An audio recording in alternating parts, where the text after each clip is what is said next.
L'heure est sombre et je commence à périr d'ennui. Les lumières se sont éteintes et ma carcasse chancelante commence à grelotter dans l'hiver naissant. Même la servante qui me servait de confidente ne dessine plus l'ombre de mes succès passés sur ma toile élimée. J'ai vécu 1000 triomphes, quelques échecs. J'ai reniflé comme un chien errant l'odeur de la poudre pendant la guerre. J'ai vibré à la naissance d'auteurs prolifixes et prolix. Si l'on ne m'épargne jamais, je suis pourtant de ceux qui aiment recevoir les coups. Et même si le brigadier s'en est allé faire retentir sa canne sous d'autres cieux, je danse au rythme du ballet incessant d'une armée dévouée à ma beauté.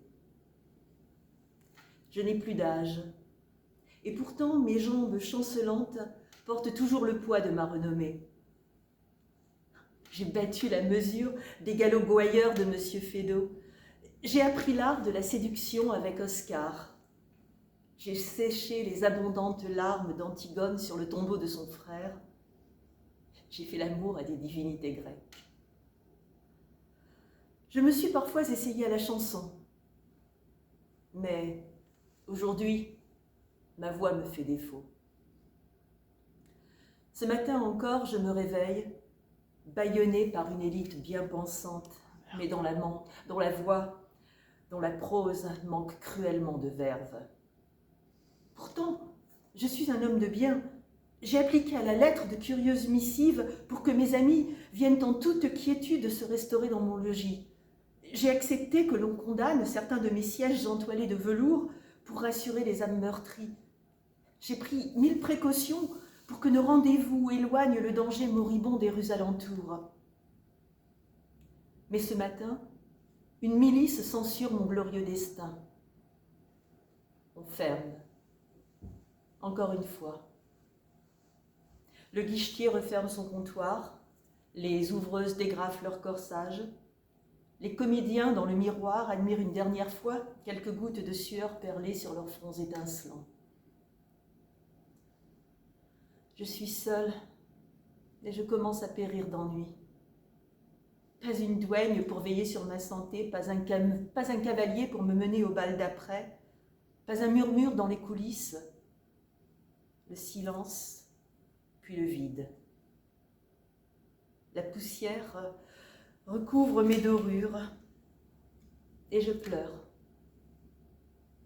Je pleure mes amis d'autrefois, mes fidèles, mon cercle. Je cherche désespérément une odeur familière, mais mon auditoire s'en est allé. Dehors, mes serviteurs cherchent un tigre à enfourcher, car c'est la seule chose qu'on leur a conseillée. Mes amis d'antan me manquent cruellement. Et soudain, une lumière au bout du tunnel. Les bien-pensants s'accordent enfin à reconsidérer ma situation. Vite, que l'on m'apporte des phares et de quoi me faire une mine de circonstance. Tel un phénix, pourrais-je enfin renaître de mes cendres? Mes amis d'antan, je vous en conjure, fêtons ensemble ces retrouvailles. Nous avons tant d'histoires à nous raconter, tant de talents à faire émerger, tant d'auteurs à faire parler. Votre salon a des charmes indéniables, mais bientôt vos écrans vous rendront minable. Comme un chef émérite, je déteste la conserve. Et dans le plus grand secret, déjà, je vous mitonne quelques recettes dont j'ai le secret. En entrée, nous reprendrons là où nous étions arrêtés. Puis, le plat de résistance. Je vous propose un mets nouveau et succulent. Et pour le dessert, que diriez-vous de replonger dans les mots de Molière avec délice? Ne m'oubliez pas, je vous en conjure, si parfois mon intellect peut vous faire peur derrière mon armure, je vous promets que je suis plus doux qu'un agneau. J'ai 1000 choses à vous apprendre. J'ai pour bercer vos rêves des strapontins de premier ordre. Dans mon foyer, on vous offrira quelques liqueurs pour noyer vos peines. Ne m'oubliez pas, si vous saviez combien je vous aime. L'heure est sombre, mais je suis debout. Contre la tempête d'un virus, je soignerai vos plaies avec application. J'ai échappé à tant de naufrages. Mais la menace digitale est une ennemie fatale. Ma coque ne tiendra plus longtemps si vous ne faites pas retentir mon cœur de vos applaudissements. Ne m'oubliez pas, je m'appelle Théâtre et je célèbre la vie. Je m'appelle Théâtre et je commence à crever d'ennui. Texte d'Olivier Schmitt, de la Compagnie des Joyeux de la Couronne.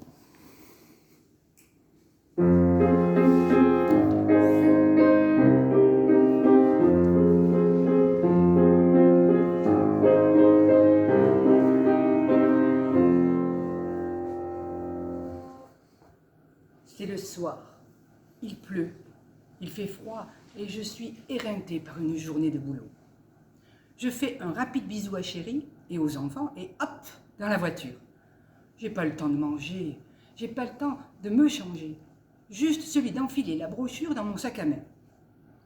Durant le trajet vers la salle communale, je répète par cœur et avec beaucoup d'emphase les répliques de Sméraldine. Au feu rouge, je surprends le regard interrogateur d'un passant.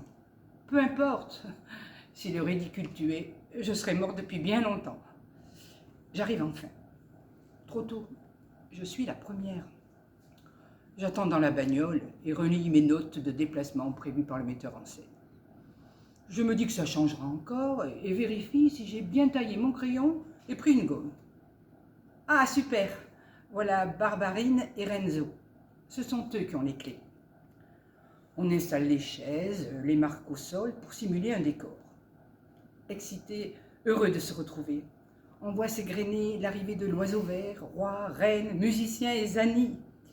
Chacun passe par la boîte bougouille que l'on partage joyeusement avant l'arrivée du plus affamé, le metteur en scène. Rapide échauffement, puis Pantalon arrive en retard avec un vrai costume qu'il a pu récupérer d'une troupe professionnelle. Waouh! Bon, allez, c'est pas tout, mais aujourd'hui, c'est l'acte 5, tableau 16. Juste, il manque Calmon. Il est malade, pas grave. On fera comme s'il était là. Après 3 mois de rendez-vous hebdomadaires, les liens se font solides. La confiance est nourrie, on a soin les uns des autres. Chaque comédien dépend de ses partenaires, on le sait. Sur scène, on existe, on est paradoxalement vraiment soi-même dans les mots d'un autre. On se met en danger, on ne vit que pour ces moments, ce partage, cette communion. Peu importe si on est fatigué, fourbu, qu'on délaisse notre famille pour le théâtre, on est incapable de faire autrement. Italienne, allemande, technique, couturière s'enchaînent jusqu'au jour J, puis première, deuxième et dernière. On est heureux, le public exulte et nous aussi. On est porté, emporté dans un tourbillon d'amour énorme, grandiose. On y est arrivé, on l'a fait. Et puis vient le moment de ranger accessoires et costumes, de démonter les décors, de nettoyer la salle et de rendre les clés. Déjà nostalgique, on classe la brochure avec les autres. Demain, on reprendra le train-train quotidien du boulot avec un grand sentiment de vide profond, une impression de manque, un cafard intense. On est comédien amateur, amateur du verbe aimer. On fait de l'éphémère une promesse, celle de recommencer un projet, une nouvelle aventure pleine de surprises, de découvertes et de passion. Nelly. Ce texte.